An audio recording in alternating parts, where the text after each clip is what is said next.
और बीजेपी की बैठक संपन्न हो गई है। बाबूलाल मरांडी मीडिया को संबोधित कर रहे हैं।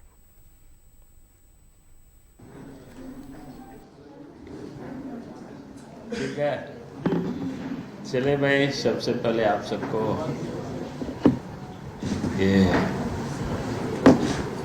क्या कहते हैं दीपावली की, और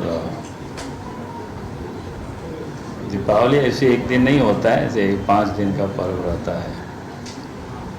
दीपावली भी, काली पूजा भी, गोवर्धन पूजा, फिर सोहराय, भैया दूज है। तो ये सब मिला करके आप सबको हमारे ओर से बहुत बहुत बधाई है, शुभकामनाएं। क्योंकि इस पर्व में हम सब दीप जला रहे हैं। तो पहले कहा गया है कि वे अस्तोमा सद्गमय तमसोमा ज्योतिर्गमय, यानी सत्य से या असत्य से सत्य की ओर और अंधकार से प्रकाश की ओर जाना। आज यहाँ उपस्थित है आप सब लोगों के समक्ष, तो आप सब लोगों के ध्यान में है कि भाई 15 नवंबर का दिन वैसे तो देश के लिए भी और झारखंड के लिए बड़ा महत्वपूर्ण दिन है। देश के लिए मैंने इसलिए कहा कि क्योंकि इस देश के एक बड़ी स्वतंत्रता सेनानी भगवान बिरसा मुंडा की जन्मदिन है, जो कि अंग्रेजों के विरोध उस समय जो लड़ाई लड़े, वैसे महापुरुष की जन्मदिन 15 नवंबर को आ रहा है। और उसके बाद फिर उसी दिन झारखंड राज्य की भी स्थापना दिवस, यानी उनके जन्मदिन, यानी भगवान बिरसा मुंडा को ही समर्पित रहा है। जो कि अलग झारखंड राज्य भी जब केंद्र में एनडीए की सरकार अटल बिहारी वाजपेयी जी के नेतृत्व में चल रही थी, उनके हाथों अलग राज्य का निर्माण हुआ, तो वो भी स्थापना दिवस है या राज्य के भी जन्मदिन कह सकते हैं, वो भी 15 नवंबर। फिर देश के प्रधानमंत्री नरेंद्र मोदी जी आज से 2 साल पहले आप सबको ध्यान में आया होगा, सिर्फ स्मरण करा रहे हैं। तो किसी भी या कोई भी सरकार ने खास करके जो ट्राइबल समाज में जो पैदा हुए महापुरुष, उनको कोई स्थान नहीं मिला।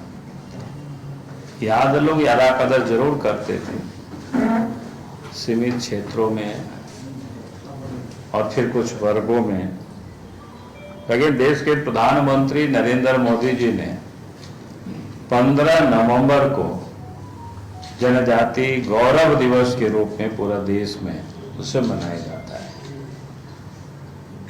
तो ये अपने आप में, मैंने कहा कि जो 15 नवंबर का दिन है वो अपने आप में बड़ा महत्व रखता है।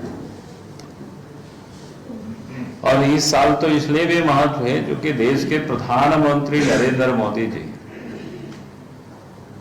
14 नवंबर को ही शाम में रांची पहुंच रहे हैं और 15 नवंबर को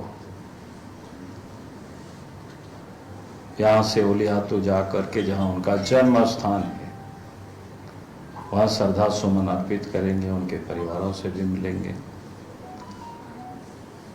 यानी आप कह सकते हैं कि 15 नवंबर का दिन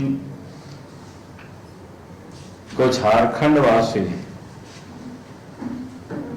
देश के प्रधानमंत्री नरेंद्र मोदी जी के साथ मिल करके उसका सेलिब्रेट करेंगे। तो मैं ये कह सकता हूं कि भाई झारखंड वासियों के लिए, हम सब लोगों के लिए अपने आप में एक बड़ा सौभाग्य का दिन है और बहुत ही अच्छा जिसको कह सकते हैं वो दिन। और तो इसके लिए मुझे लगा कि मैं आप सब लोगों से भी इस बार जरूर शेयर करूं। और आप झारखंड को बने हुए 23 साल अब पूरा हो जाएगा। 23 वर्षों की झारखंड यानी एक प्रकार से जो सफर है, हम इसको कह सकते हैं कि झारखंड अब जवानी के दहलीज पर पहुंच चुका है।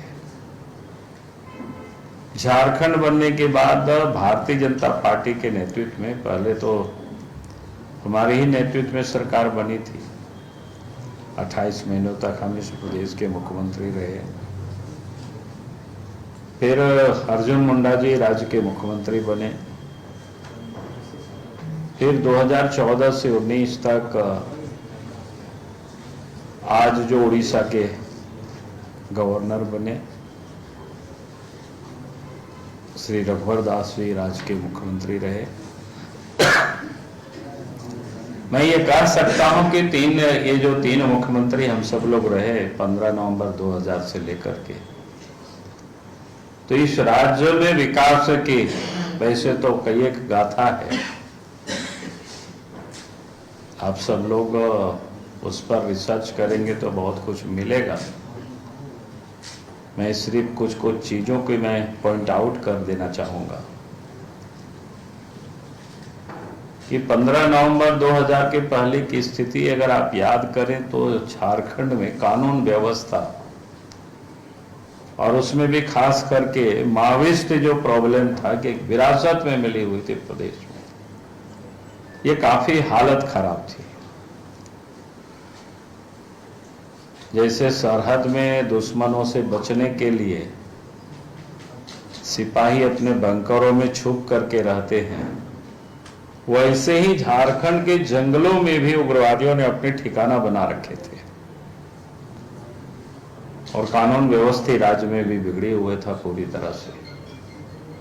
लेकिन राज्य बनने के बाद मैं कह सकता हूं कि लगातार ही जब सरकार बनी और हम सब लोगों ने सरकार बनाई तो कानून के राज्य को हम लोगों ने स्थापित किया। यानी जो किसान खेत खलिहानों को छोड़ करके शहर की ओर पलायन कर गए थे, खेतों को छोड़ दिया था माओवादी उग्रवादियों के कारण, फिर वो वापस आए और खेती बाड़ी करने लगे।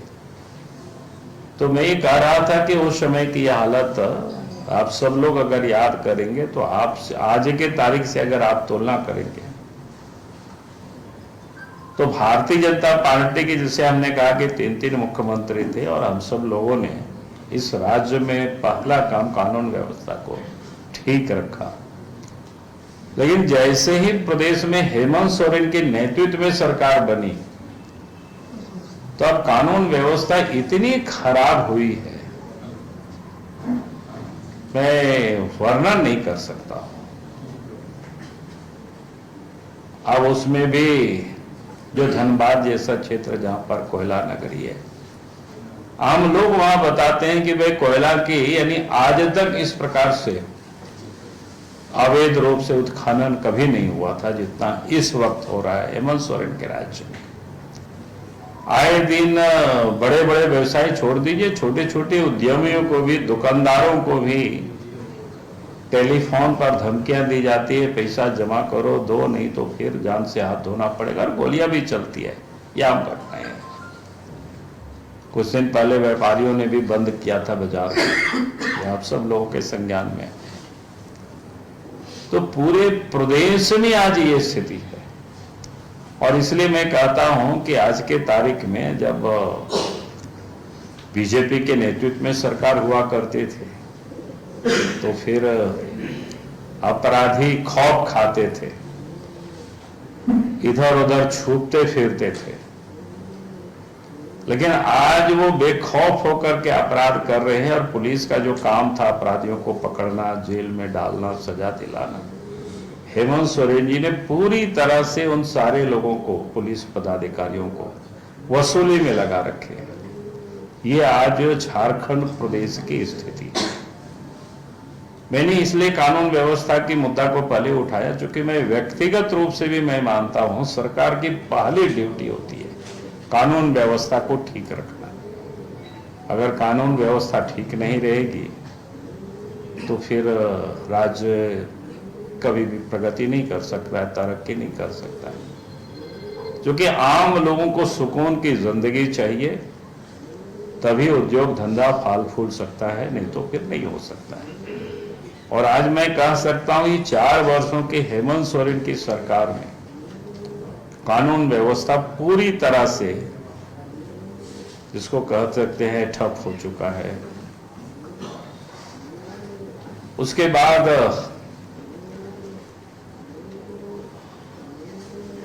विकास का भी मामला है।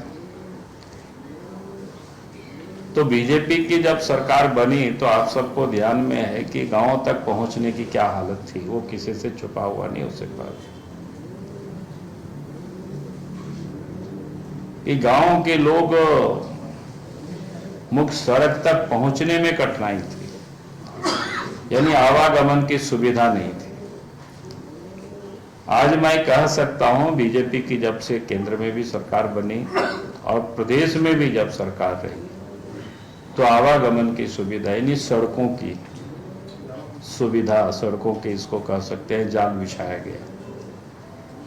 प्रधानमंत्री ग्राम सड़क योजना, मुख्यमंत्री सेतु योजना, नदी नाला में पुल पुलिया बना, और देश के प्रधानमंत्री नरेंद्र मोदी जी जो बने तो एक बड़ा संकल्प लेकर के पूरे देश और झारखंड में भी पीछे नहीं रहा, यानी गांव के घरों तक भी बिजली पहुंचे। और आप याद करिए, पहले हम लोग मिट्टी तेल के लिए जूझना पड़ता था। कहीं जहां कहीं भी जाते थे लोगों की शिकायतें यही मिलता था कि भाई हमारे यहाँ मिट्टी तेल नहीं मिल रहा है, नहीं बांट रहा है। लेकिन बीजेपी की जब सरकार बनी तो लगातार मैं कह सकता हूं विकास के उस मुकाम को हासिल किया। अब मिट्टी तेल की कहीं कोई चर्चा भी लोग नहीं करते हैं। अब अगर कहीं लोग चर्चा करते हैं तो भाई हमारे यहाँ 10 दिनों से 15 दिनों से ट्रांसफार्मर जला हुआ है,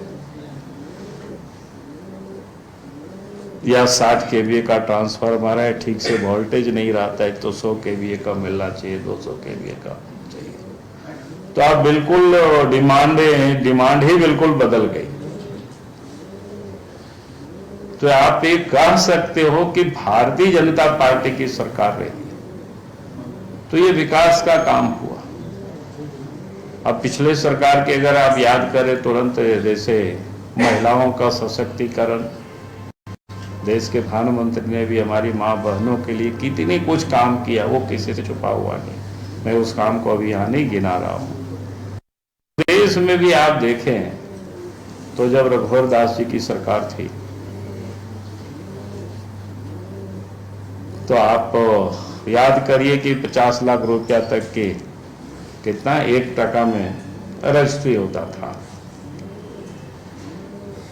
अर्जुन मुंडा की सरकार थी, लड़ली बहला योजना, कन्यादान योजना, ऐसी महिलाओं के लिए और भी कई योजना है, मैं आपको खाली संक्षिप्त में कह रहा हूं। जब हमारी सरकार थी तो आप सबको याद है बच्चियों को साइकिल भी हमने उसी समय देना प्रारंभ किए थे। फिर रोजगार के क्षेत्र में भी उस वक्त आप सबको याद है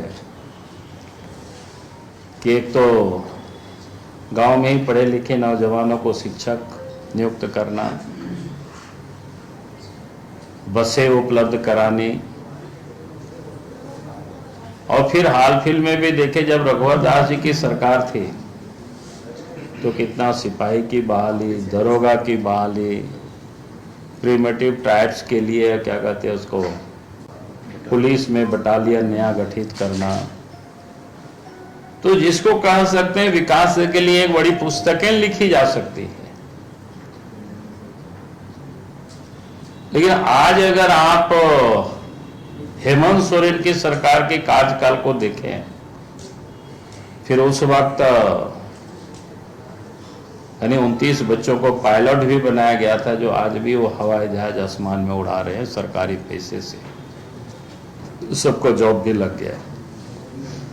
आज अगर इन 4 वर्षों की सरकार के कालखंड को देखें तो इन्होंने बड़ी बड़ी सरकार ने घोषणा की नौजवानों के लिए कि हम रोजगार देंगे, नहीं तो भत्ता देंगे। आप सब लोगों ने विधानसभा में सुने होंगे, जिनका विधानसभा में बीट है तो उसको लोग देखते होंगे। सब कुछ भी नहीं किया, रोजगार भी नहीं दिया, थोड़ा बहुत नौकरी वोकरी जो बांट रहा है वो भी वही था जो पिछली सरकार ने जो काम करके गई थी, खाली वो नियुक्ति पत्र नहीं बांटे थे।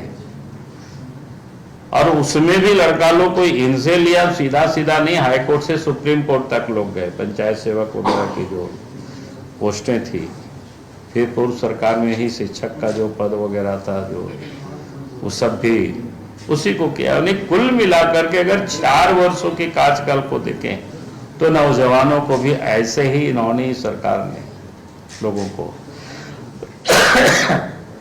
घर में रखा।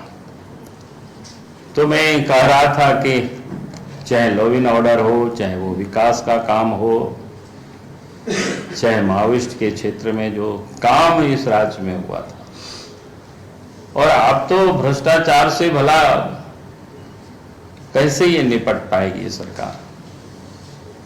ये तो खुद ही भ्रष्टाचार के दलदल में फंसे हुए। आप सबने देखा होगा कि पिछले दिनों अखबारों में ही छपा था, हमने देखा कि भाई ईडी वालों ने इनको एक नहीं बल्कि 10-10 ऐसे लोगों के ऊपर एफआईआर करने के लिए सरकार को पत्र लिख चुका। लेकिन वो सारे के सारे पत्र यानी वो अलमीरा में शायद हेमंत सोरेन ने बंद कर दिया, क्या कर दिया पता नहीं। और इतना ही नहीं, हेमंत सोरेन को भी जो नोटिस दिया गया, 1 नहीं 2 3 4 5 नोटिस उनको दिया गया, वो भी हाजिर नहीं हो रहे। हमने तो कहा है कि भाई अगर इतना नोटिस के बाद कोई हाजिर नहीं होता है तो विधि सम्मत जो भी कार्रवाई करनी हो ईडी को कार्रवाई करनी चाहिए, नहीं तो आम जनों की कानून पर से विश्वास उठ जाएगी। क्योंकि जो व्यक्ति कानून के रखवाले होते हैं और संवैधानिक सर्वोच्च पद पर बैठे हुए मुख्यमंत्री है राज्य के, अगर वही कानून का अनुपालन नहीं कर रहे, उसी को वो डिसओबे कर रहे हैं, तो सवाल इसकी नहीं है कि वो डिसओबे कर रहे, सवाल ये उठता है कि आखिर कानून का क्या होगा। और फिर आम जनों को ये भरोसा भी उठ जाएगी। इसलिए पहले तो हेमंत सोरेन को बिल्कुल कानून का अनादर नहीं करना चाहिए, उनको जाना चाहिए, उपस्थित होकर के अपनी बात बतानी चाहिए। अगर वो गड़बड़ नहीं किए तो उनको घबराना भी नहीं चाहिए, और नहीं तो फिर विधि सम्मत ईडी को कार्रवाई करनी चाहिए। विषय वस्तु काफी है, लेकिन मुझे लगा कि आज सब आप लोगों से आज मैं इतना ही बात कर रहा हूँ। बाबूलाल जी, एक मेरा सवाल है। प्रधानमंत्री नरेंद्र मोदी आ रहे हैं, एक तो आपको भी ये टीस है कि आप राज्य के पहले मुख्यमंत्री थे, मात्र 28 महीने आपकी सरकार चली। अभी रघुवर दास की उपलब्धियों को आपने गिरवाया, अपनी सरकार की उपलब्धियों को भी गिरवाया, लेकिन अभी जो हालात है, आप विपक्ष में बैठे हुए हैं। प्रधानमंत्री नरेंद्र मोदी के इस दौरे से बीजेपी को झारखंड में क्या राजनीतिक फायदा होगा, ऐसा कुछ अनुमान है आपको? देखिए, पहली बात तो हम लोग फायदा के लिए नहीं करते हैं झारखंड की, बल्कि पूरा देश की जनता को फायदा होगी। और झारखंड तो मैंने पहले ही कहा कि स्वाभाविक है, झारखंड राज्य के लिए इतना बड़ा दिन है 15 नवंबर, और उस दिन देश के प्रधानमंत्री आ रहे हैं, और हम सब लोगों के साथ मिलकर के 15 नवंबर को भगवान बिरसा मुंडा की जन्मदिन को, राज्य की स्थापना दिवस को सेलिब्रेट करेंगे, तो अपने आप में यही बहुत बड़ी है। और फिर कई केंद्र की योजना है, चूंकि मैं उस विषय पर